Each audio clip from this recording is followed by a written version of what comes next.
It's useless! You won't solve anything this way! Anne-Marie! Stop this! Please!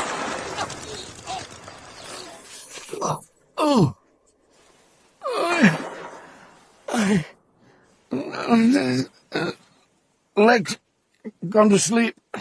The border. Biarritz. No, another B. Bordon. Here. Spanish border.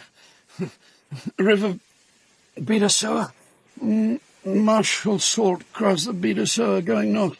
Not much of a general, but neither was Wellington. It's 5 years to win a war with everything in his favour. Salt was fine at moving men, not much good at a fight. I'll have to show the Marshal how to fight.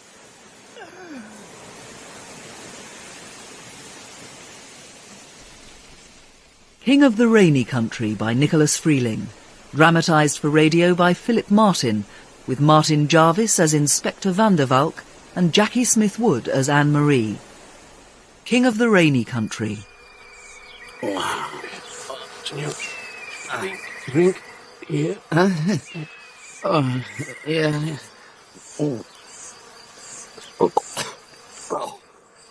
Strong. Oh, Spanish. Spanish. Vile. Stay here. All right.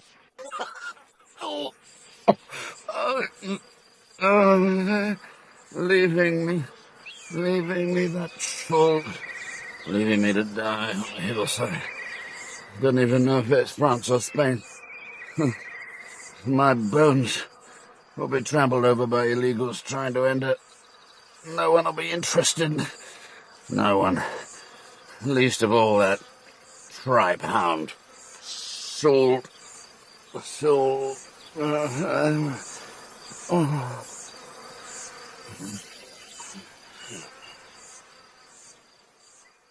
Leaving me here. Marshal. Be a good boy. Who are you? I'm not Marshal Salt. Keep still. Where is he? Marshal Salt? Dead. Some 150 years. I'm going to put you to sleep now. Just a tiny... yes. There. That didn't hurt. I'm like the king of a rainy country. Rich and impotent, young and very old. Really? You've been too long in the sun. We no sooner get you off Marshal Salt than you start quoting Baudelaire at us. King, rich, impotent, country. There. All gone. All those people. Sleepy by. Last of the marshals. Oh,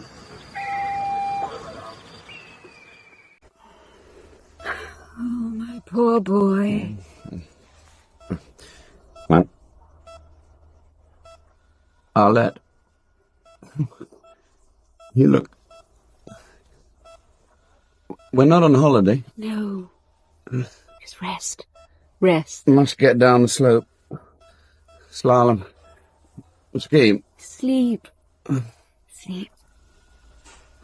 Oh, my poor boy.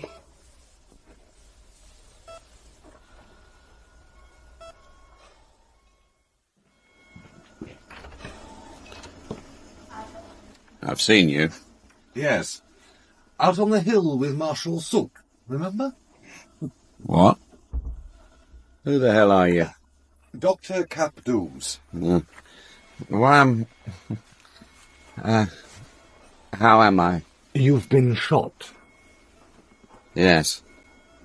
I remember some of it. I'm a detective. From Amsterdam. Can you recall Amsterdam, Inspector? Inspector van der Valk. Yes, I remember. Some things. This isn't Amsterdam. You're in Biarritz. A nice clinic. A farmer heard the shots, came to you, gave you brandy that nearly killed you. And now you're with us here, all post-operative care will be given. You've been lucky. Shooting downhill is always tricky. The bullet perforated an intestine, just missed the big artery, touched your spine, made a mess of your pelvis, and exited, taking most of your left buttock with it. I can't move my leg. No. Paralyzed. Might be for some time, but not forever, hopefully. I can't remember why I was there. Oh, you will, I'm sure. You've had the best surgeon, Professor Gachassin from Toulouse. He's confident that within a year you'll be able to ski again. I don't ski. You talked about skiing a lot. Did I? Yes. Now, sleep. That's what you need. Sleep. Mind and body. Sleep. Arlette? Yes? Oh, sorry, I was dozing. Can you find me some Baudelaire poems in the town? I thought you didn't like him. Too self-pitying, you said? If you see any. Yes, I'll look tomorrow. Yes. Could you also ask the local police to send in someone sensible? I've remembered what happened. Here, Commissar. How are you? I'm fine. Apart from a hole you could drive a truck through. And give me one of those cigarettes. Hell, boy, you're not supposed to smoke. Neither are you in here.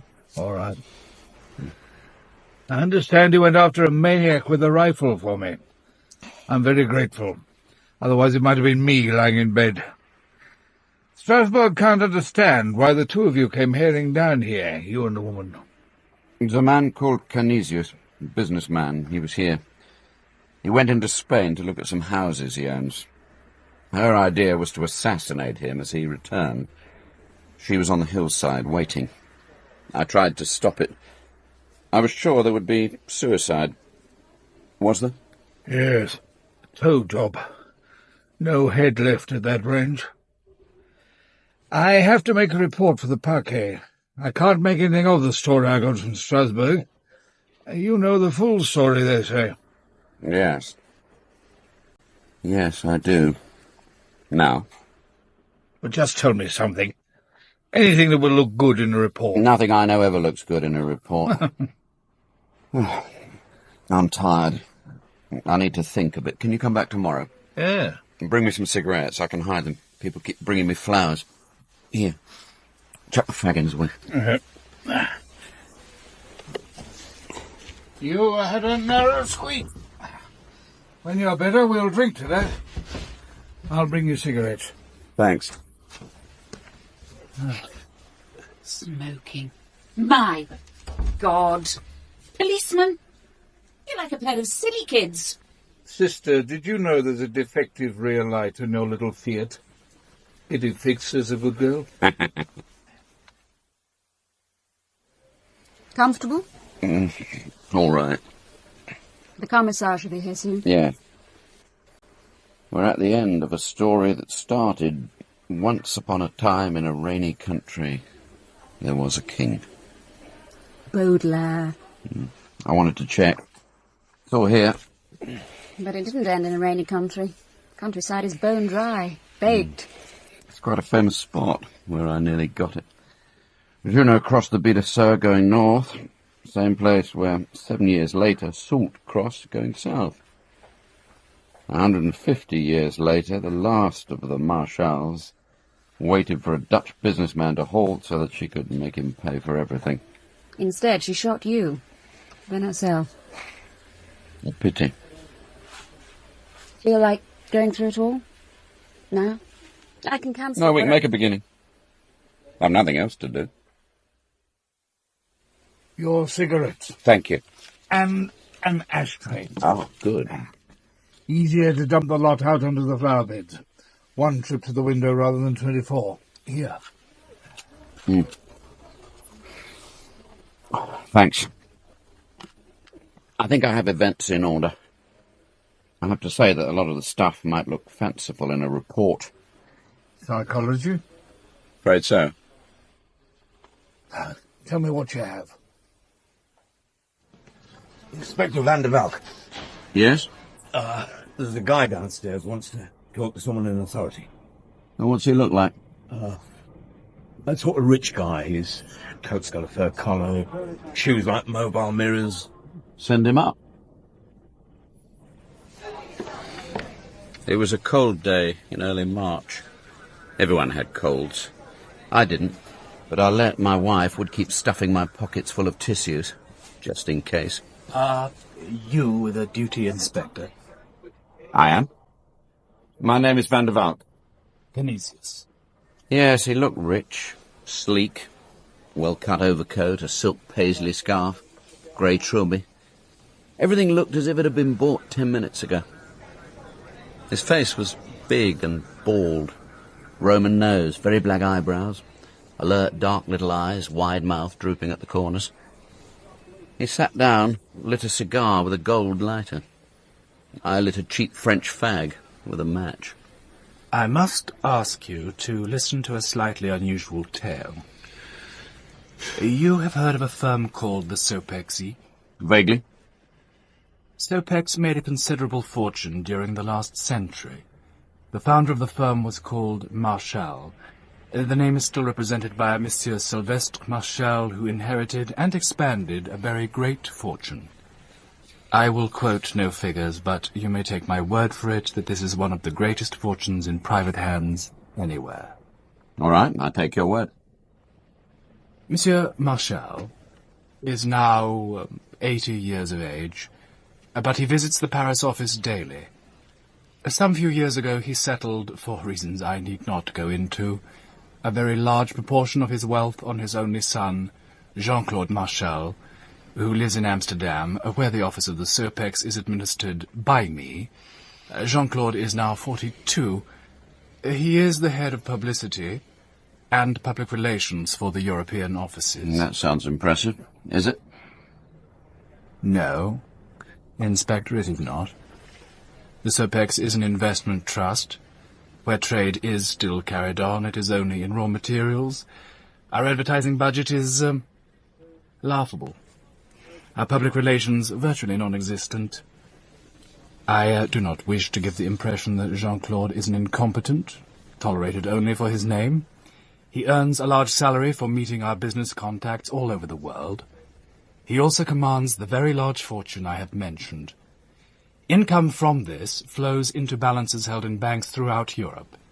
All of these accounts are under different names. Why different?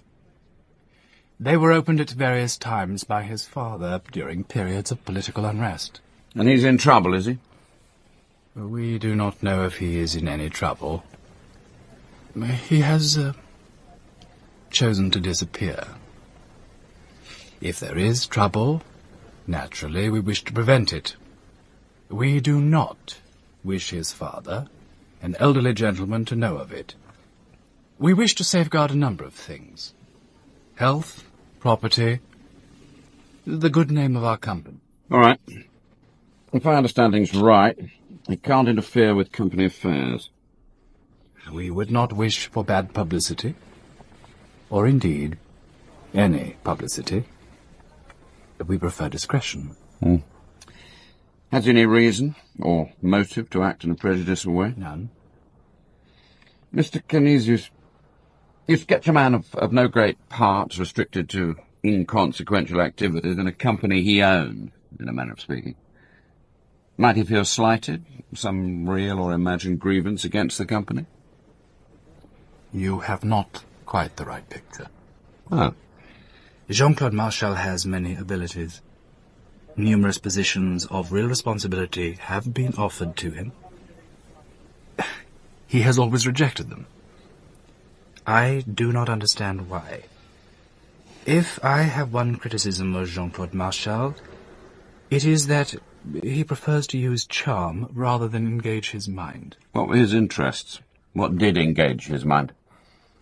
He was an excellent horseman, skier, driver of racing cars. He played polo, sailed yachts, all the conventional pursuits of a very rich young man. He was gifted at all of them, though I am told that he lacked perseverance. Always loosened the rein at the moment when he should have tightened it. He did not want to win enough. I have heard him complain that everything was too easy. He's married? Yes.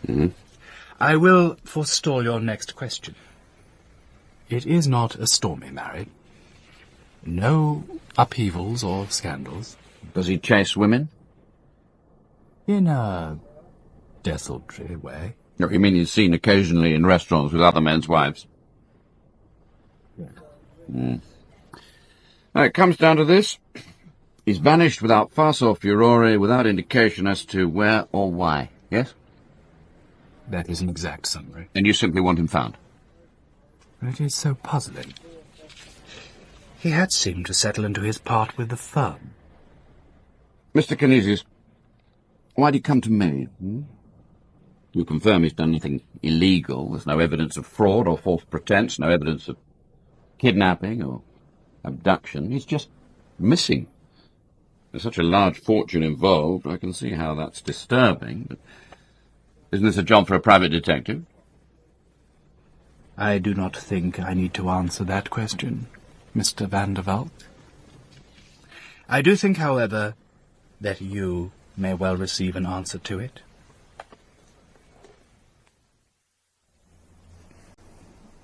You had a call from Mr. Canisius. Yes, sir. A missing person. You will act upon his request to find this Jean-Claude Marchal. You will find him, Van der Valk. You yourself personally. You understand? I don't. You're detached from your normal duties. Your superiors will be notified. You'll take steps to find this missing person. You were going to say something? I'm to drop everything? Yes. You're not permitted to use official transport or official channels. Your expenses will be allowed, within reason. You need no help. You will work quietly, discreetly. Courtesy, Van der Valk, caution, tact. Quiet, huh? Dispatch, energy, acuity, but quiet, huh? Yes, sir. You may be called on to cross the frontier. This is authorized. Well, that's all. Begin at once. Mr. Canisius expects you in his office at 2. Sit down, Mr. van der Valk. I will tell you outright that I don't wish you to question the staff here. I will tell you equally outright that I will question whom I please, discreetly, according to my instructions. I have made very careful inquiries. No eccentricity or irregularities have been found. Mr. Canisius, you must find someone else. I make no restrictions outside this building. I will give you the addresses of Mrs. Marchal, a doctor, a notary, and the last person known to have talked to Mr. Marchal, his personal secretary. Please understand, Inspector, you can see who you like. But outside the building. I will give you my home address. Telephone if you wish. Come to see me if necessary. But do not, please, call or telephone here. Do I carry the plague? One call from a policeman is explainable. 2 or more, and people wonder, suspect, that Jean-Claude may not be on holiday at all. All right. Telephone me from time to time, Mr. van der Valk.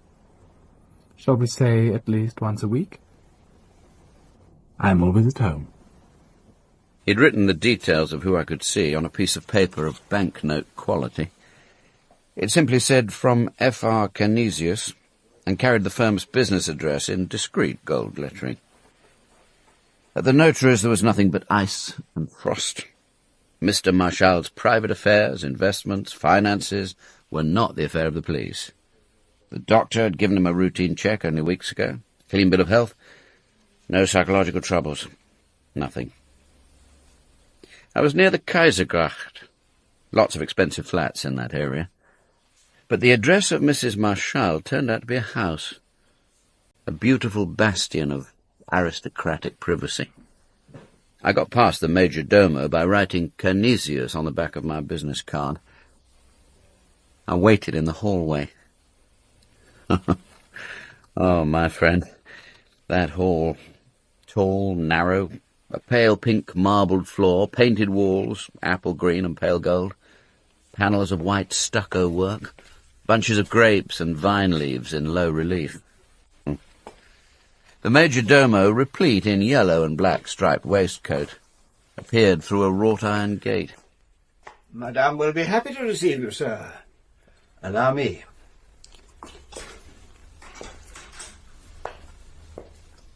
Will monsieur have patience for just a moment longer? I was in a small orangery. There were stairs in the same pink marble. On my right, in an alcove, stood a small marble nude. It looked like a Rodin. There was a bronze boy at the foot of the stair. It was designed to be looked at from above. I climbed a few steps, gaped down at it. It was a Donatella. Maybe I spoke the name, I don't know, but a voice replied from behind me. You're quite right. The bronze is to be looked at in just that way. She was wearing a silk housecoat, narrow vertical stripes, olive green and silver grey. Sorry, I was staring. I was admiring. That does not matter in the least. Perhaps we will go in here, shall we? Please sit down, Mr. van der Valk, and be quite comfortable. You have plenty of time. Yes. Good. So do I. Would you like some port? Oh, not by myself. No, I like port. She had clear skin, clear, classic features, perhaps a little too cold for some tastes. Dark blue-green eyes, a lot of brown hair held back by a velvet bandeau. Figure full, but, well, difficult to see in a housecoat. A lot of blood, a lot of race, a lot of breeding. She gave me a small port, sat down in a chair, sat very upright. Convent trained. You like the statues? You like this room? Very much. English, 18th century. Hepplewhite. That piece there is William and Mary. We are going to get along. Did you know The Naked Girl was by Rodin? I didn't, but I thought it might have been. We are going to get along. You're obviously enjoying that. Have some more. Get it yourself. Oh, thanks. I will. Mr. van der Valk, what do you know about the errand you've been sent on? That your husband is missing. That I've been asked to find him. Beyond that, absolutely nothing. Was that all Mr. Canisius had to say? A superficial sketch of a life and a character. He has not a high opinion of either. He isn't necessarily right. He is only a businessman. One day he was drinking tea here from Sèvres, China. I told him it was Sèvres since he asked. His immediate reaction was to tell me that 3 isolated Sèvres dinner plates had just brought an unheard-of sum at Drouot. Soul of an auctioneer. My husband knows about such things and loves them. Do you want him back? That is a fairly complex question. It might be for everyone's good if he came back. Since he has gone deliberately, I'm not sure. You don't think he'll come back on his own eventually? That's hard to say, even for someone who knows him as well as I do. I don't think he will. I could be wrong. Did he become tired of being reined in? No. You say that because you only have Canisius to go on. It isn't that simple. Well, perhaps you could tell me more. I had decided that it would be a waste of time to tell anyone anything. Perhaps I am mistaken. I simply want to convey to you that this is not simple. It is very little use just asking me if I know where he went. Do you know where he went? No. Tell me about you. I live alone in this house. I have 2 children, both girls. They are away at school in Belgium. There are no more Marshals. I am Belgian. My name was Demeus. My father was a baron. I used to be a ski champion. A champion means when you're amongst the 10 best. I had a bad fall when I was 21, but I can still ski. I met my husband when he was among the 10 best also. A marriage of champions. I suppose. Jean-Claude went to a public school in England. I've sometimes wondered if it didn't do him a lot of harm. He never learned any philosophy. I don't pretend to understand him. Mr. Canisius told me he sometimes chased women in a desultory way. Quite observant for a grocer. Other women were like everything else with Jean-Claude, of interest for a fortnight. It didn't worry me. He liked his home. He liked me in it. I say without pride that I was the only woman who had any meaning for him. Yet he's gone missing. Maybe I failed him somewhere. There is one stupid, obvious, rude question I have to ask. Were you ever unfaithful to him? No. I'm quite Spanish about such things. What, moral? Yes. Thank you for seeing me. If you give your name on the telephone, this house will be open to you at any time. Thank you again. May I ask your name, madame? Anne-Marie.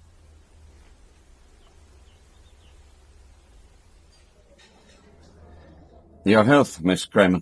Thank you. And yours? That's good. I expect you know why I've asked to see you. About Mr. Marshall. Mr. Canisius asked me to send photographs and details of his recent schedule to your office. Kind of him? I have thought and thought, but I can't recall anything unusual. He was just as usual, quiet, polite. Not at all a difficult person, once you knew his little ways. Well, some men talk to their assistants about where they've been, who they've seen, how they feel. No? Only enough to be sociable. On the last day you worked together, can you remember what he talked about? A person, a thing, a book, a play? Only, well, nothing specific. Something about how dismal the town looked. It was one of those grey afternoons. What did you say? Oh, something inconsequential. How inconsequential? I come from Brabant, and I said something about that at least they had a carnival this time of year to cheer people up. What did he say to that? Just a vague comment that, yes, a carnival would liven life up a little. No tension? Any odd reaction? Not at all. I'm very grateful. Hardly worth a large whiskey. Do you know his wife at all? Never even seen her. He never talked. Very discreet. Who's doing his work? I am, most of it. Not the whining and dining. Just the Well, thanks for your time. Oh, don't forget your shopping. Anything nice for supper? deep-free shrimps with scrambled eggs. Bon appetit. I still had one call to make, a colleague of Jean-Claude's, a Mr. Leboude. We met at the Amstel Hotel for 5 minutes. He had little to add, except for one fragment. Yes, we had dinner here. I had to go to Cologne the next day. Came back from there yesterday. Just missed their carnival, thank God. Yesterday was the last Monday before Lent. Rosenmontag in the Rhineland. Hijinks in Cologne. Old Jean-Claude seemed a bit wistful. Said he liked carnivals. After that, I called it a day. Went home to Arlette. She was dressmaking. And on the TV were scenes from a beer festival in Germany. Turn that off if you like. Beats me how the Germans hold so much beer. That is of iron. Secret of their success. Oh, what's for supper? A ham omelette with spinach. Oh. The next day, Arlette went to church to have her forehead marked with ash. I went to my office. Both different acts of penance. I sorted through the business schedules and the photographs of Jean-Claude, so kindly sent by Mr. Canisius. Why was he so anxious to involve me? More than anxious, eager. The photograph showed a good-looking man staring out at the camera, not self-conscious, but with an expression that seemed to say, "What's the point of this?" Although turned 40, there was a shock of wavy hair. The nose was bony, distinctive. That might help for recognition purposes. His travel schedule had been a busy one. New York, Paris, Germany, Colmar, Cologne, Munich, Cologne again. I don't know about you, but when I've got no facts to go on, I get superstitious. Cologne had come up 3 times. I've been there once to arrest a cheque fraudster. Delightful company. Got 18 months. I had a friend in Cologne, a German policeman who'd helped tidy up the arrest details. Heinz Stössel. Fine German name. I tried to contact Heinz, but he was busy with the aftermath of carnival crime. I left a message for him to telephone when he could. Still here, Van der Valk? Thought you'd be running up the expenses somewhere suitably decadent. Not me, Chief Inspector. This office is decadent enough. You've fallen for a nice soft job out of the private bin. How'd you do it? Blind chance. Excuse me. Yeah? Van der Valk? Heinz, how are the revels? Gets worse every year. Dustbin men swore they'd go on strike. 3 taxi drivers were attacked. 147 auto thefts, and the bill for broken glass. No wonder the insurance people won't pay for carnival damage. How's your trade in missing persons? Hello? Heinz? You careful, understand? You haven't found a girl, have you? No. I've lost a man. We've lost a girl. The press got it before we did. You have my sympathy. They found her carnival costume in the woods. Guess the headlines. Naked beauty disappears? Yes. A starting point? A barman saw her on Rose Monday with what is described as a middle-aged man. Oh, sorry, a handsome middle-aged man. Now tell me your troubles. Missing millionaire. I suppose he's handsome and middle-aged. I could be called that. I'm not suggesting anything, but Cologne has come up 3 or 4 times, and before he disappeared he was talking vaguely about the carnival. It was everyone else. Yeah, I know. Got a photo? In my pocket. Not much, is it? I mean, to gone. No, but I'm going to catch the plane anyway. Not serious. Why not? I'm on guaranteed expenses. When I arrived at Cologne and booked into my hotel, there was a message saying Heinz Stössel would see me at 6:30 at a bar, the Rhine Terrace. He'd also enclosed a transcript of the few details available on the missing girl. Her name was Dagmar Schwievelbein, another fine German name. She was almost 18 and had been chosen for the carnival as a Tanzmädchen, one of the 20 most beautiful girls who attend the Prince of the Carnival. She'd lived away from home for a year, worked in a sports shop, was tall and slim. I could picture her in a kind of hussar's tunic, tights, high boots, and a Cossack fur hat. This costume had been found abandoned in a wood with no signs of struggle or trampled ground. A naked girl had disappeared into the cold March wind. Cologne looked like it had a hangover. At the bar waiting for Heinz Stössel, I couldn't decide what to drink. Not schnapps or vermouth, beer. Then, on a high shelf, covered in dust, there was a bottle whose shape I recognized. Gentian. How do you serve it? Put some ice in an ordinary water glass. That's it. And fill it half full. First time I've ever done one. Right. Thank you. Cheers. I read the paper. Naked beauty disappears, said the headline. When Heinz arrived, we exchanged greetings, ordered coffee, got down to police business. The photograph of your millionaire. The barman over there was the one who saw Dagmar and the famous handsome middle-aged man. That's why I said we'd meet at this place. Yes? We talked yesterday about the girl. I remember. What about this man? Was that the guy she was with? Don't think so. I served thousands the last few days. Anyway, he wore a ski cap.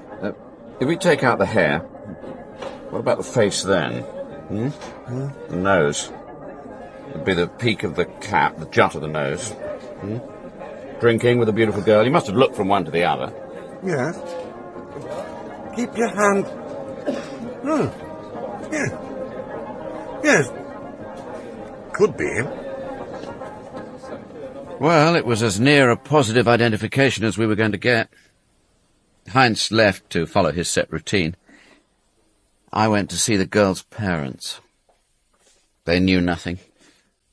The wife, like a washed-out watercolour. The husband, with a surprisingly naive innocence and belief in the good of people. I wondered if his daughter had the same quality, and how it might just fascinate a jaded man like Jean-Claude Marchal. I had no authority even to read a gas meter in Cologne. I had to depend on Heinz and his routine. He'd had the photograph circulated everywhere. No success, apart from a garage owner who thought it bore some resemblance to a man called Kellerman he'd sold a new Porsche to at the start of the carnival. Heinz went on checking down his lists, looking for a coordinate. I think there might be a link here. Bit inconclusive, but a large quantity of ski equipment and clothes, including some for a woman, were bought in München. Description? Just a tall, self-assured man. What struck them is he signed a very large cheque without referring to the number of items on the bill. There was something else unusual. Everything had to be delivered to the station luggage office. Check on a local bank. München looked for more cheques in the same name. They found one at a travel agency. 2 first-class tickets to Innsbruck. What's the name on the cheque? A funny name. Nay. N-A-Y. Nay. Nay? Oh, what a fool. Heinz, ring München up. Ask them to check on the spelling. Oh, what an idiot I am. Oh. München. 167, miss. Thank you. Hallo, Schneesen. Strussel here in Cologne. This cheque in the ski shop, did the operator get the name right? He's checking. Nay, yes. Okay, thanks. How did you know? Easy slip. It's an E, not an A. N-E-Y. Ney is the name of one of Napoleon's marshals. Kellerman is another. Absurdly childish, but Jean-Claude's numerous bank accounts in Europe are probably all under the various names of Napoleon's marshals. The name of the man who bought the Porsche, Kellerman. Yep. Born German in the Tsar. I've been thinking and thinking where I knew the name. Nay, Kellerman. They're both your chap. Can't be anyone else. Gone to Innsbruck. What about the auto? Dumped. Probably left with the keys in on a city street. It'll be stolen within hours. Not reported to you as stolen. A brand new Porsche. We just ain't been keeping pace with this kind of mind. That new Porsche means about as much to my man as a bus ride to you and me. No wonder we missed them. I checked on every stolen vehicle. Anyway, we have the 2 links. We know he went off with the girl. Find him, and we find her. Or the other way around. I'll need permission to ring Innsbruck. No need, I'm going there. Without authority? I don't need it. All I have to do is to walk up to him and say the party's over. The whole drama will collapse and the girl will just come home. What can it be, after all? Just the whim of a rich man? A romantic escapade? Should have come to no harm. He'll be watching the German papers, Heinz. Amusing himself, no doubt. I won't let the press get it. Do you need less to the airport? The plane journey took longer than I thought. I began to think about Anne-Marie Marchal. Not so simple, she had said. Why had Canisius insisted on me, a full inspector of the criminal brigade? Could there be something more to it all? Was Jean-Claude a darker, more disturbed creature than the bored playboy everyone had suggested?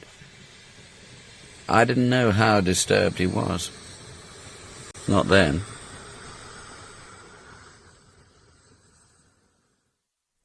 Innsbruck was surrounded by snowy mountains, cold, and was a great deal busier than I'd imagined.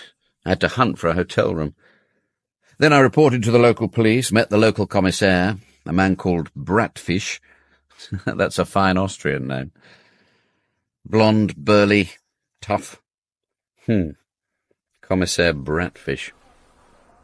Fine place you've picked. We've got all the hotel registrations, but the valley's full of chalets and houses. It'll take a year to check. Look, it isn't my fault the couple came here. No, of course not. Your birds could be in the Vorarlberg by now or in the Engadine. They get worked up in Cologne about a girl that's disappeared, but here it's a daily occurrence. You know how many girls I've had reported missing? 18. There goes to their heads. They get seduced by ski bums and fall off the tree like cherries. 6 weeks later, they turn up without a sou, asking for a ticket home. I didn't expect it to be such a problem for you. No, I'll help you all I can. Next week will be different. These last few days are the worst. Last ski classic of the season. 20% more visitors, 20% more crime, no increase in police. If you haven't found them by next week, come back. It'll be different when the ski circus has left town. Servus. He wasn't wrong. The town was bursting with the followers of the ski races. The Innsbruck Anschluss was as classic as the Kandahar run. Handsome middle-aged men were everywhere. And if they weren't handsome, they looked it in their brilliant sweaters against the backdrop of snow and mountains. And with them were the girls. Beautiful girls from England, Denmark, Finland, Germany, everywhere.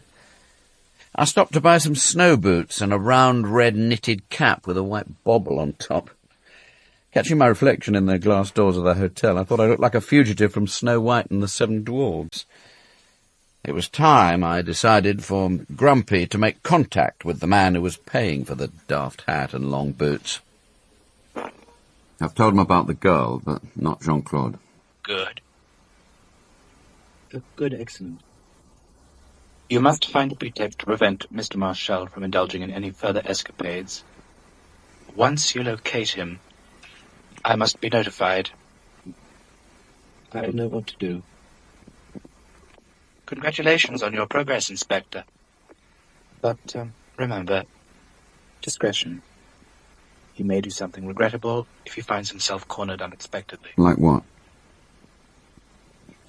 Just remember, we are trying to protect him.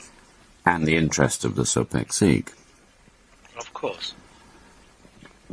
Telephone me the moment you have any further news. Yep. Mr. Canisius, what do you think Jean-Claude might do?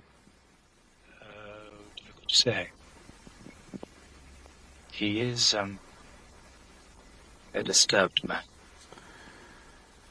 Goodbye. Bye. The mountain air had made me sleepy. My feet hurt from the new snow boots. I read the local paper, account of the crimes that kept Mr. Bratfish so busy. My eyelids kept trying to bring down the shutters on the day. I went to bed. Almost asleep, I thought about Jean-Claude. Disturbed, Canisius had said. What about Dagmar, the Tanzmarican? Brave, impulsive, meeting a man, impulsively joining her life to that of a stranger. For love? And his wife, Anne-Marie. She'd warned me not to take Canisius's words as being all there was of the truth. I gave up, skied down a gentle incline into a deep hollow of sleep.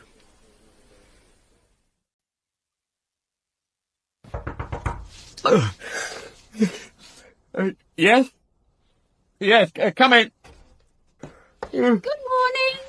Good snow today. Morning. Good. Yeah, just on the bed. Thanks. Hey, miss. But she'd gone. By mistake, I'd been given brioche jam and coffee for two. Someone else's order. Oh, well. I wandered into the bathroom, came back into the bedroom, and discovered the reason for the second breakfast. Anne-Marie was sitting on the bed, pouring coffee. Good morning. I hope you don't mind a guest for breakfast. Black or milk? Black. How did you find me? I thought you were the detective. Brioche? Canisius? He told me every last detail. My plane landed 2 hours ago. Here, drink your coffee. Thanks. She looked very young, in black trousers and sweater. I could see the girl she'd been 15 years ago, who'd met and married Jean-Claude Marchal. Canisius enjoys telling people things they will find disagreeable. He told me Jean-Claude had a girl with him. Who is she, some slut off the ski slopes? I don't know, she comes from Cologne. He met her there. She's 18 years old, shop assistant. Really? Very pretty, good at things like dancing and skating, her father said. Her name's Dagmar. A shop assistant? There must be something wrong with him. That's why I came. You don't mind, do you? Madame, he's your husband. I've been ordered to find him, that's all. But it isn't a crime, is it, running off with German shop assistants? Not unless he used violence of some sort, which isn't likely. He's committed no crime. Just an Imprudence, perhaps?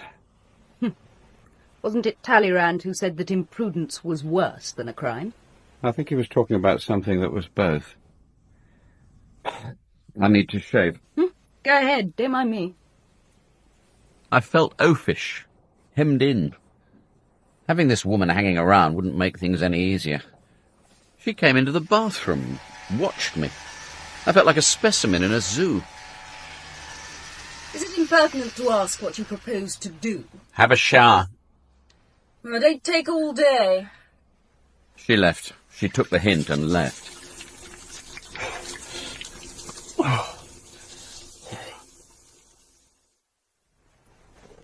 What's this? Her sweater. That V-neck thing is no good for the mountains. You need trousers too. The boots will do, I suppose. I have to tell you two things, Mrs. Marshall. Firstly, I'm a policeman and can't accept any sort of gift. Secondly, I don't take presents from women in public or private life. I also must say I usually drink coffee in the morning only with my wife. How stuffy you sound. If this girl is as stupid as you, Jean-Claude will simply put her on the train home. You'll never be able to ski if you stay stuffy, stupid and Dutch. I don't want to ski. I don't intend to ski. You're on the slope. Ski or stay sitting on your dead Dutch arse. Put the sweater on and stop this crap about gifts. I know Canisius is paying your bills. Why are you acting like this towards me? Are you jealous? Hoping to meet Jean-Claude and make him jealous of me? Put the damn thing on, then comb your hair before it dries into a scrubbing brush. So I had a choice, ski or sit on my dead Dutch arse. I picked up the sweater and started putting it on. It smelled rich and expensive. While I had it over my head, I felt two strong arms come around me from behind. I felt her soft breasts and hard belly hug against me. She was firm and muscular. It felt good. Then I was released. I emerged from the heavy woolen sweater, took a great gulp of air. Anne-Marie lay on the bed doing leg lifts, as if nothing had occurred. I hope I meet this shop assistant, this beauty, this pisslinger. I hope I see her in the middle of the Olympic piste. I'll knock her off her damn skis. This is a nice sweater. I like it. It's a gift. You're a downhill girl. When I schuss, I schuss. He could be anywhere in Austria. There's a women's competition starting today. He'll want to look over this year's crop. You were one of those girls? 15 seasons ago. I can still ski faster than any bitch of a shop assistant. He knows it. Why don't you forget you're a policeman? Let me teach you to ski. All right. Good. She punched my arm, seemingly vibrant at the prospect of teaching a dead-ass Dutchman to ski.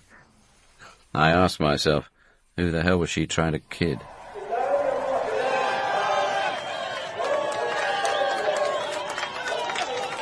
It was the first time I'd seen a downhill competition.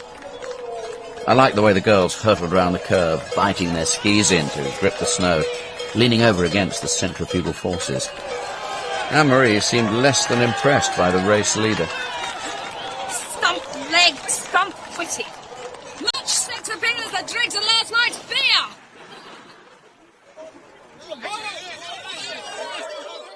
There was about 10,000 people in the huge snow-covered valley. About 2,000 were clustered around the finish. I trained my binoculars on this crowd, moved from one healthily glowing face to the next. I focused on a couple moving away towards the rows of parked cars. That could be them, I decided. The girl wearing a big white fur hat. The man was now loading skis onto a red station wagon. I couldn't see his profile, let alone his face. I waited for him to turn. Then my binoculars were snatched from me. Anne-Marie had noticed what I was doing. The red auto backed and shot away down the valley road. It was a Fiat station wagon. I had its number. So, what's it then? I couldn't see. The man was stooping to get into the car. The Austrian police can pick that auto up in half an hour. Don't be such an idiot. Call them and the whole damn thing comes out into the open just for one stupid slut. You can't do that. You don't need to. They'll be back tomorrow for the slalom. Let's get them roped in straight away. They could have seen us, recognised you. Let's stop this. Let's pull them in. Stop, please. This is just what Canisius wants. Please, come back to the car. Don't do anything until we've talked.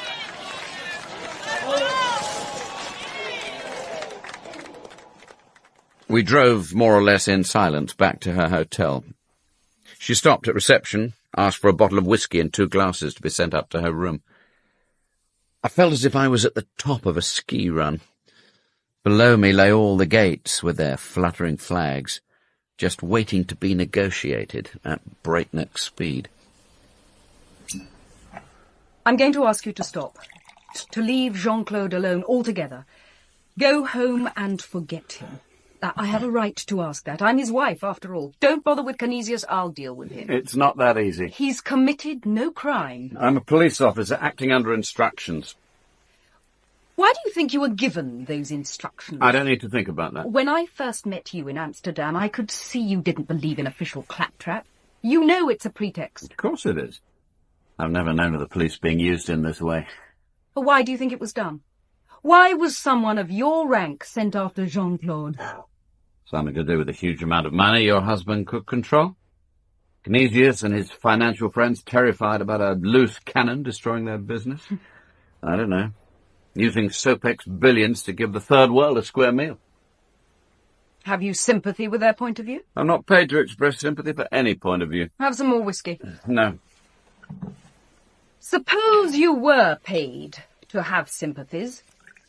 I have a great deal of money. I will pay you to be less uncommitted. Sorry. Although I'd said no, she came over to me, bent down to fill my glass. An extremely attractive woman. Very much within my reach. It was very tempting. She sat next to me. She smelt of healthy woman, a faint mix of sweat and perfume. There was the smell of wool from her expensive sweater, ski wax, leather, whiskey. Suppose I was to explain everything to you in bed. Canisius and his cohorts are very clever, you know. Take my clothes off, please. I can remember a woman in Amsterdam saying she was quite Spanish about such things. Well, I have to say, here, so am I. You think Canisius has something on Jean-Claude and me, don't you? You want me to tell you about it, don't you? And that's not all you want. I want to meet Mr. Marshall. He can tell me all I want to know. If he's planning to go and see the girls' slalom tomorrow, I'll be waiting for him. If he's not there, I'll turn the whole washer upside down till he pops out. The German police are watching every border. They want this girl, and so do I. Going to bed with you would be very nice.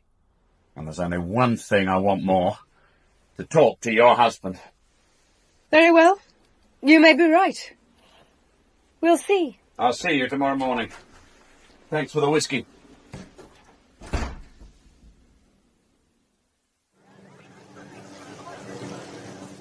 There was a lot of tension waiting for the slalom to begin. Last big competition of the season. The Austrian girls had gained a slight edge in the downhill the day before, but would the French girls steal it back with their superior slalom technique? I couldn't care less. I'd located a red Fiat station wagon parked near the helicopter. Anne-Marie was next to me, carrying her skis on her shoulder. 10 centimetres fell during the night. It's married well to the old stuff. It's good powder, very fast piece. I'm going to have a go. I'll go up to the top. I'll stay here. No, suit yourself. I turned my field glasses on the group climbing into the ever-moving chairlifts. A white fur hat caught my eye. A man sitting alongside her. That might be Jean-Claude, or might not. I decided to find out and ran towards the ski lift. Slithering, sliding, I caught a wildly swinging chair and began to be borne up the hill.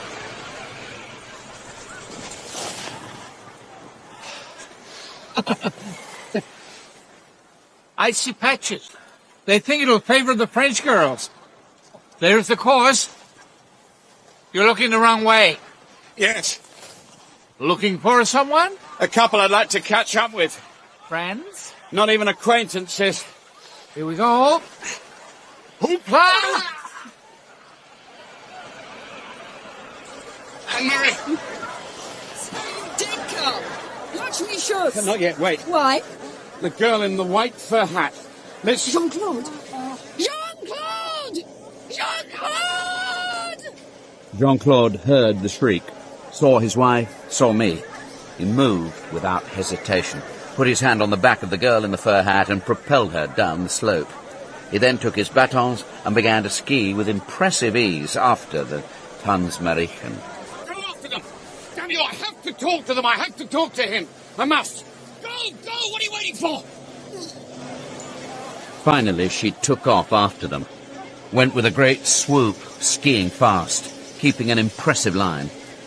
I ran back to the lift, too fast, lost my footing, fell. Quite the comic turn. I caught a flying bucket chair and clattered down. Anne-Marie! Anne-Marie, where are they?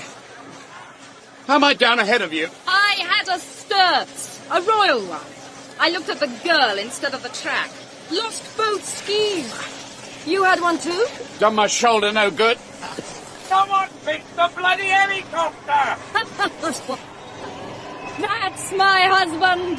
That's Jean-Claude. That's Jean-Claude.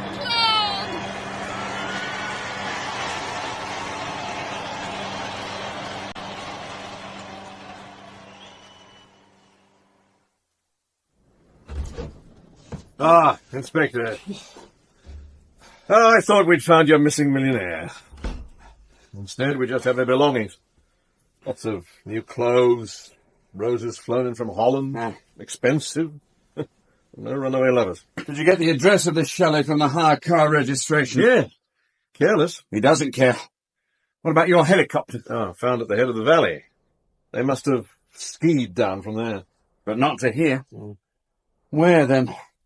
Over the mountains? Out of Austria? Oh, impossible. There are avalanche conditions. Your man would know that. No, we'll get them tomorrow. Airports, trains, borders. They can't get out of Austria. I didn't think they could get off the ski slope, but they did. Jean-Claude is resourceful and seems to be running scared. Come. Did you find them? No, just a chalet they'd used. Probably belongs to one of Jean-Claude's business friends. Yeah, probably. May I sit down? I suppose. Oh, drinking whiskey. Have some. Thank you. You? No. Oh, to happy landings. A helicopter's been found. No sign of our chum. They're not under my bed. Why did you warn him, Anne-Marie? Did I? Oh, yes, you did. Maybe I couldn't bear to see him arrested by a common policeman. You won't catch him again. He'll have time to tire of his counter-girl. And go back to you? Yes. As always. Go back to Amsterdam, Mr. van der Valk. Make your report. Stop playing Canisius's game. Stop hounding my husband. When we were at the top of that damn slope, he saw you. He saw me. There was fear. Fear of what? Maybe of having to return to reality. Fear that the romantic idyll was over. Fear that he must return to being who he was. Who he is. The life your husband has bores him. To run off because he was sick of it makes sense to me. What doesn't make sense is the part the girl has in all this. Does she know about you? About Canisius? These jealousies, you as a wife, Canisius as the man who really runs the Soundstage. I wondered why I was sent after Jean-Claude. Was it to provoke him? Did Canisius hope for publicity so that he could discredit Jean-Claude to his father? Canisius wants control of the Soundstage, yes? So long for you to reach the obvious. Jean-Claude and Dagmar must have seemed heaven sent for Canisius. Did Canisius ring you up to taunt you a little? Is that why you rushed here?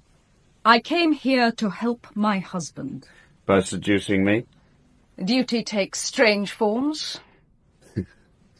When your husband saw me, his first thought was to save the girl, to keep the girl. He pushed her clear. That was his first reaction. You're lying. No, Mrs. Marshall. Whatever's happening with the Transmarican and your husband is not casual, and perhaps not temporary. You mean love? Jean-Claude and her? It's what I saw. I have a lot of experience as a common policeman. I think he cares for her. You bore me, Inspector. Get out of my room. Thank you. For the whiskey.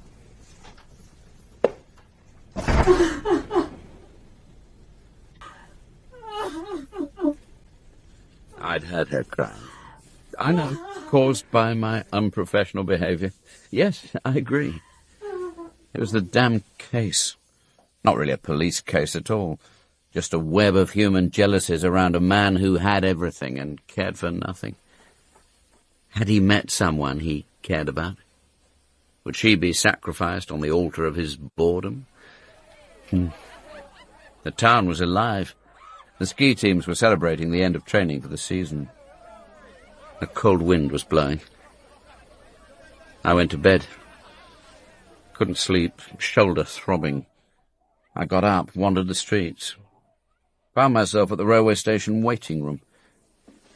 Sat smoking, thinking those thoughts that only seem to come at 5 in the morning. Thoughts about passion between a middle-aged man and a young woman. A crown prince like Marshal. A girl like Dagmar. Meiling. That was the parallel I'd been searching for. A middle-aged man seeing a girl in love with life. Did he covet that? Want it from her?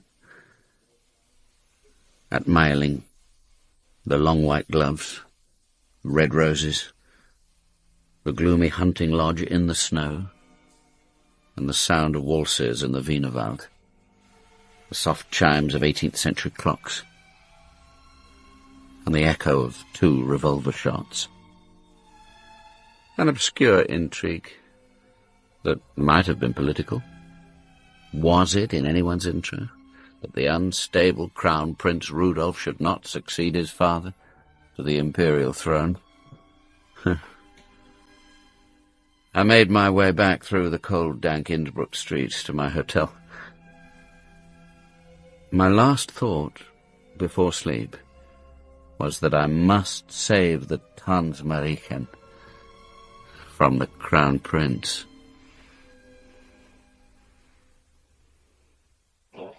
Inspector. The Bradfish, yeah? Anything? Oh, no, there's nothing. No sightings. I don't understand. Where are they? How do ski teams travel? In a block, or do they scatter? Well, some do both. The French have a whole gang, caravan and their bus. Bus? Yes, they shove all their equipment in an ordinary tourist bus. It stays with them all season. What route would they take back to France? Shortest way, I suppose. Arlberg, turned out towards the Saint-Gotthard, Furka Valley, Rhone Valley. Can you check with some field stations for me? Yeah? You want to talk to them? Yes. Start with Feldkirch. The following day I'd left Austria and was in Chamonix, in the house of a ski journalist who'd got back from Innsbruck the night before. A muscular man of 45 with a fine mountain tan and gentian blue eyes shambled in. You're a policeman, my wife said. It's unofficial for the present. I'm Inspector van der Valk. A geezer, eh? Yes, I checked with the Chamonix Chamber of Commerce. You're the reporter who writes about skiing. Yeah, what How was the drive from Innsbruck? Long enough. Roads weren't too bad. You've been around the circuit a good few years. I used to be a skier myself. Never that good, but I'm still in the business. No man named Marshal? Well, probably. Common enough name. Skier. Playboy style, but pretty good 10, 15 years back. Marshal, yes, of course. Jean-Claude. Yeah, he was 5th at Kitzbühel when I was 7th.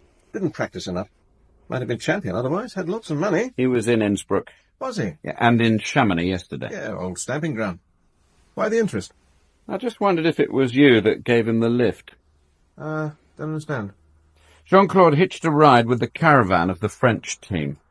The journalists who followed the bus would be a perfect cover. The border guards know you all. I suppose so. I've checked with a couple of sports guys, and one mentioned that you were with a couple.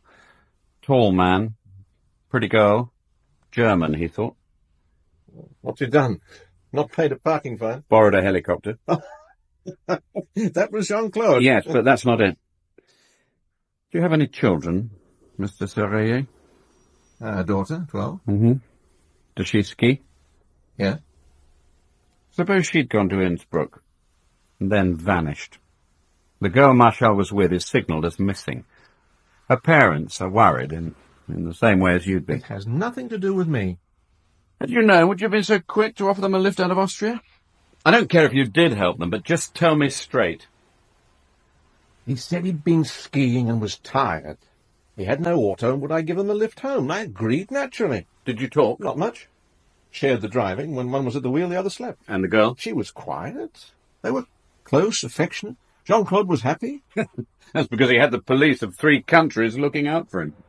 We were waved through. They know me, know my car.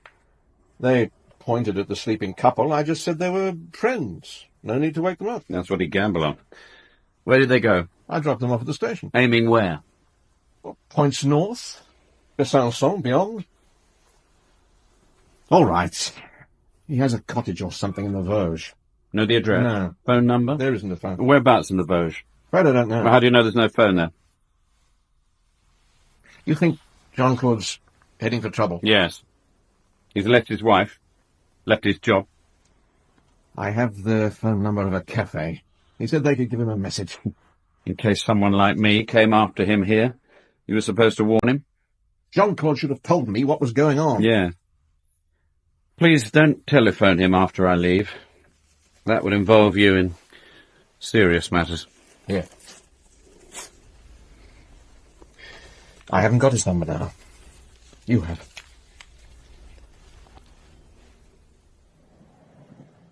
The train north from Chamonix to Strasbourg is a longish ride, but not dull.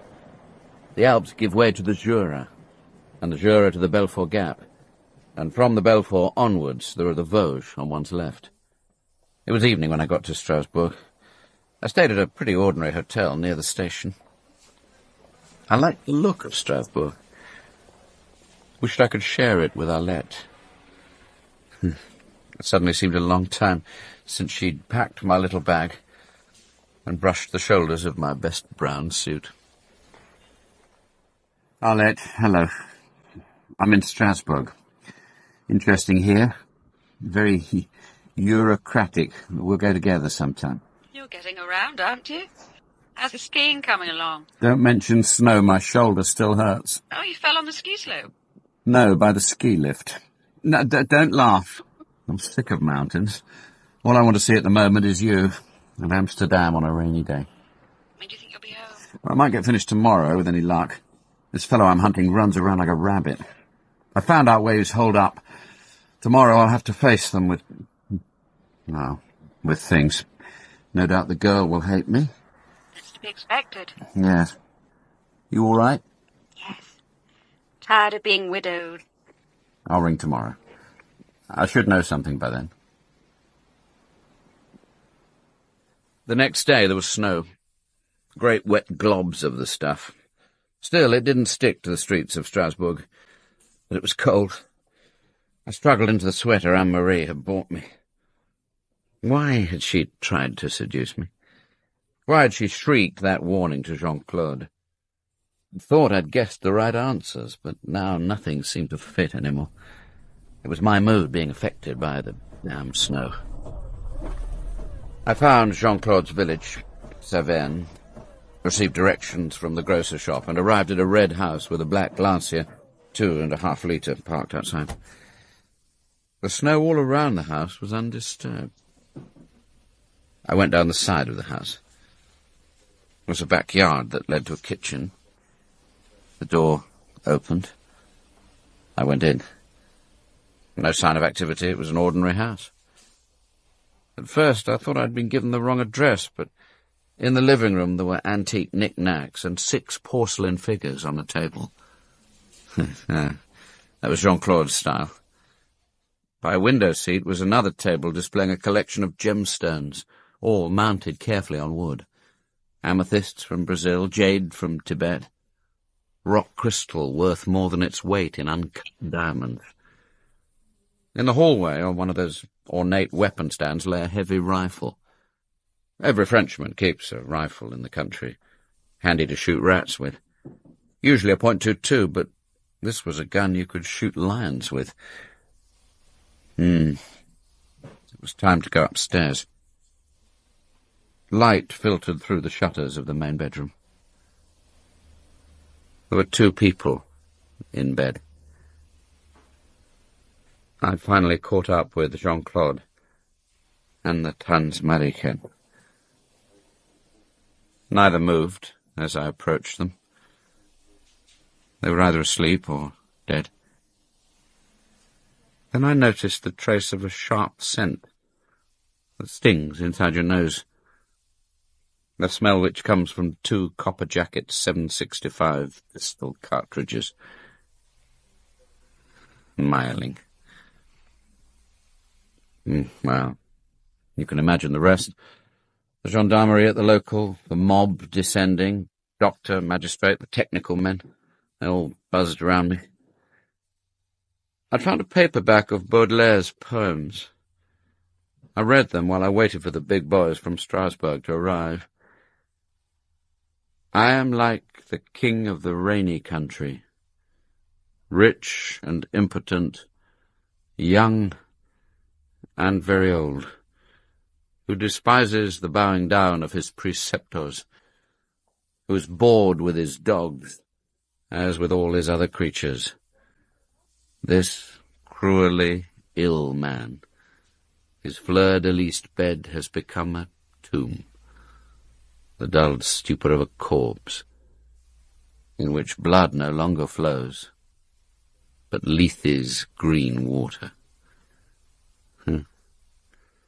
It was suggested I travel to Strasbourg and tell my story of the death of this sad king. Polizeipräsidium Köln.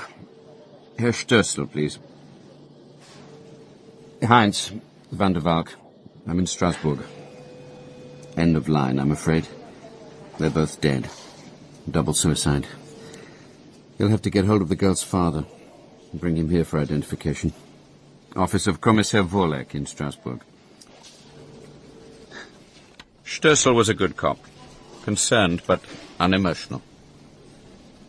I pictured the parents of the Tanzmariken, watching the policeman walk into their house with news of their daughter. I rang Anne-Marie. Still not there. I tried Canisius again. Once more got some pen pusher who thought he had a part to play in maintaining the inscrutability of the Sopexi.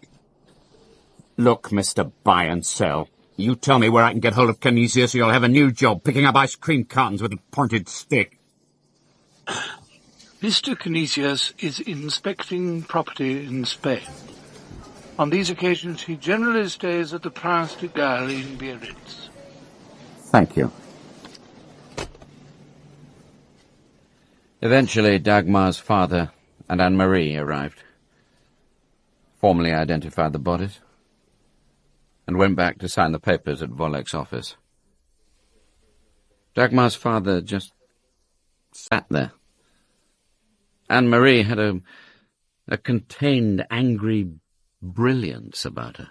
She said nothing, just watched us all. Please sign, sir. Thank you. Mrs. Marshall. Yes, the release papers will need to be countersigned by the procurator. If I understand rightly, Inspector van der Valk, they were in bed together when they were found. This man and my daughter. Yes, Herr Spiegelbein. They were making love when he shot her? I believe so. You think he loved her? For God's sake. Yes. Yes, I think he did. How can he say that? Mrs. Marshall, please, this is not easy. I believe that at the time of his death, he loved her. She had a week's happiness. A wonderful holiday in the mountains. All kinds of clothes. The pleasure of skiing. A shower of pleasures and generous presents. Expensive cars. Even dodging a bug would seem like an exciting adventure. A romantic slice of life and a romantic death. I just don't understand why. Why? Nobody could answer. He sat there, crumpled in misery. Then stood and slowly left the room. Anne-Marie looked incandescent. Inspector Volek finally addressed her. Mrs. Marshall, you have the right to query my findings. To see the doctor's report. Anything you wish.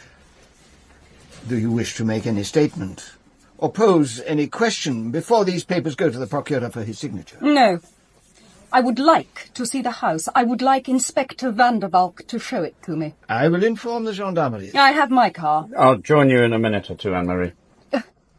You wish to conspire together? Assess how I am? Whether I might kill myself? Policeman! You don't have to do that. She has a right to see. I owe her that. I'll phone to clear entry into the house. After that, it's finished for me. I'll trot on back to Amsterdam. Oh, can you copy the papers? I'll need to enclose them with my report. Certainly. We drove in her grey BMW. It takes about half an hour from Strasbourg to the village of Saverne. She didn't speak a word to me, just followed my instructions, as if we were driving in a rally. When we reached the house, a gendarme saluted, gave me the keys, and left. It was miserable, how the friendly little house had lost all its warmth. We went into the room with the precious stones. Anne-Marie stared about her, taking in all objects. Finally, that cold, classic profile turned back to me, her eyes hard with savage anger. You incompetent! You imbecile! I told you to stop! I warned you that you couldn't see the consequences, lout! Stupid lout! You went on blundering along, and now you see the result. I offered you money. You could have more than you've ever earned in your life, all in one hand. I offered you myself. Do you think I'm the kind of woman to sleep with the first common lout she meets at a winter sports station? You, the honest, stupid copper. You had to find him because that's what you were told to do. Was there ever such a fool as you? You think he killed himself because he knew I was after him? He didn't kill himself. He was killed. Really? Who by? You? Canisius. He was in Biarritz. Canisius killed him through years of pressure. You were just the instrument Canisius used to push Jean-Claude over the edge. I thought at first Jean-Claude was just a weakling who ran away because he couldn't stand up to Canisius. But what about you, Anne-Marie? Did you pressure him too? Did you goad him to fight back, to gain control of what is rightfully his? You didn't want me to find your husband. You wanted to reach him first. Sussex belonged to him. To me. Take me upstairs. I want something from you. Take me upstairs. For a crazy moment, I thought she wanted to make love to me, in the bed that had held her dead husband. She hurried into the hall, past the rifle lying on its stand, ran up the stairs. When I caught her up, she was standing beside the bed, looking down at a pair of blood-stained pillows. You must tell me what is the truth. I don't know. They haven't been dead long. The stove in the kitchen still had warmth in it. Tell me how they were. Naked? Yes. Holding each other? Anne-Marie. Tell me, you bastard! You owe me the truth. Tell me how they were. Give me that. I believe he shot her without warning. At the height of love-making? Perhaps. Yes, it seems likely. Where was the wound? To her left temple. Her hair had been brushed down as if to cover the damage. He would do that gently.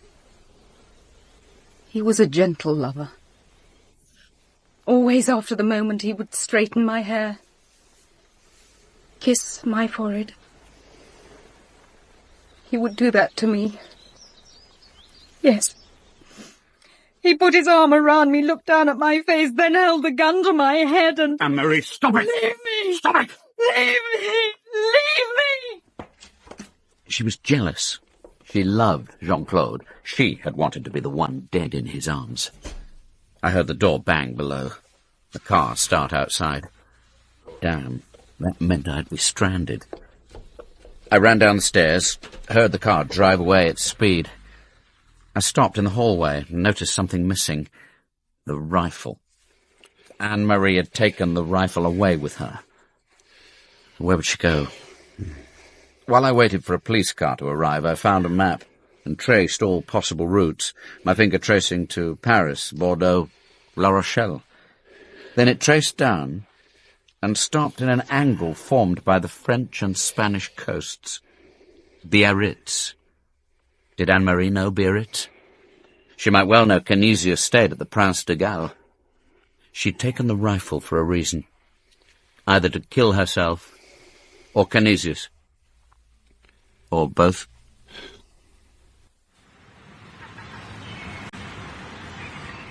Two days later, I was sitting in a car outside the Prince de Galles in the sunshine of Biarritz. I checked with Amsterdam. Anne-Marie had not returned. Like her husband before her, she had disappeared without explanation. Then I saw what I thought was the explanation emerge from the hotel. Immaculate in cream suit, straw-coloured shoes, a Panama hat with a maroon band. With Canisius was an oily-haired business type fanning himself with his... It must have been 20 degrees in the sunshine. Snow to sun. No need for Anne-Marie's sweater. Their car, an open-top Mercedes, complete with chauffeur in uniform, moved sedately away into the traffic.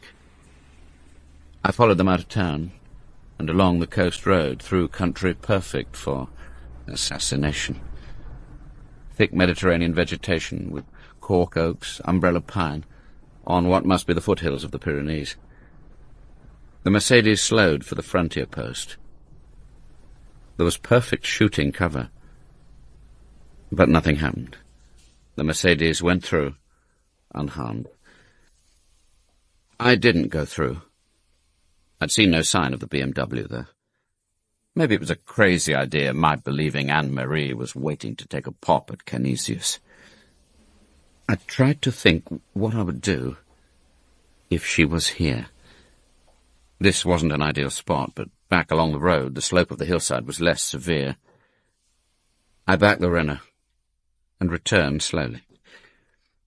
I realized I must be near the river Bidassoa. Napoleon's marshals had once crossed there. Junot, Soult. Ahead of me, a fair-sized rock had tumbled down onto the road. I stopped, went out to shift it, and felt eyes watching me. This was a rehearsal for when Canisius returned a couple of hours later. Somewhere up on the hillside, I was convinced there was a Mauser rifle trained on me. I shifted the rock, walked sweating back to the car, but at the last minute, I noticed a wink of sunlight on a rifle barrel halfway up the slope. I ducked off the road and began to climb. Anne-Marie! Anne-Marie! Don't do this! Anne-Marie! This isn't the way! Anne-Marie!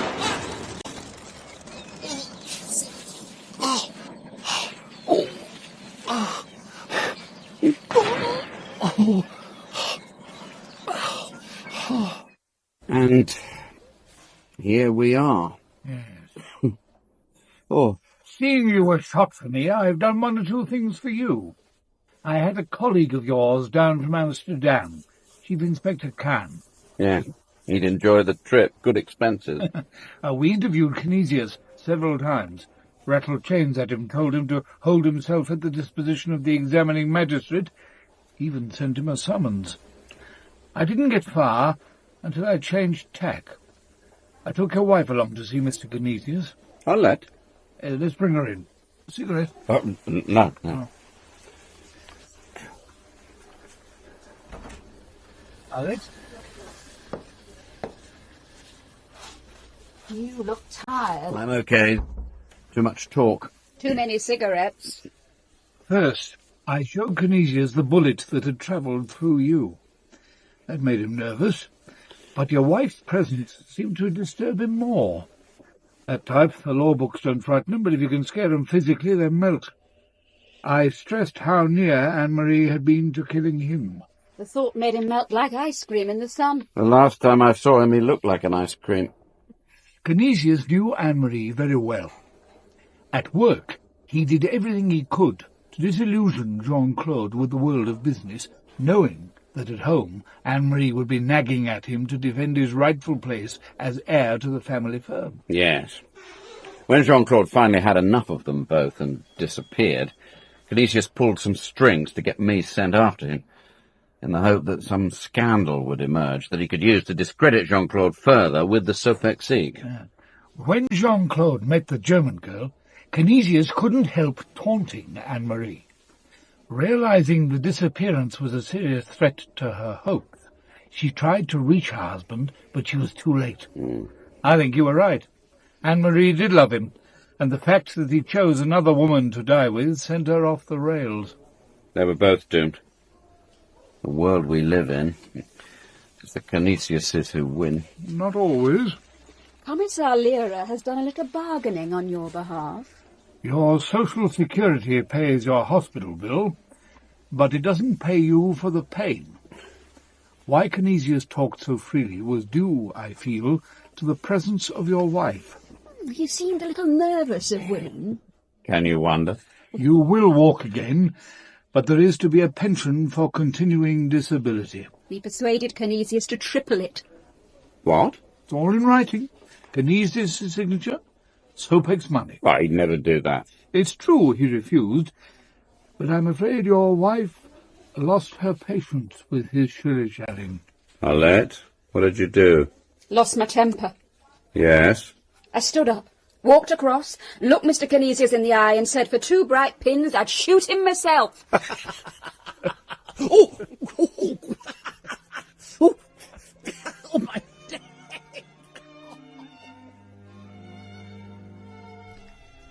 In King of the Rainy Country by Nicholas Freeling, Inspector Van der Valk was played by Martin Jarvis and Anne-Marie by Jackie Smith-Wood. Canisius was Michael Fitzgerald, Arlette Sonny Ormond, Lyra Roger Hume, Stoessel Alan Devereux, Miss Kramer Gillian Goodman, Commissaris Jeff Searle, Soreye Leon Tanner, Volek Simon Carter, and the Doctor David Van. Other parts were played by members of the cast. King of the Rainy Country was dramatised for radio and directed at our Pebble Mill studios by Philip Martin.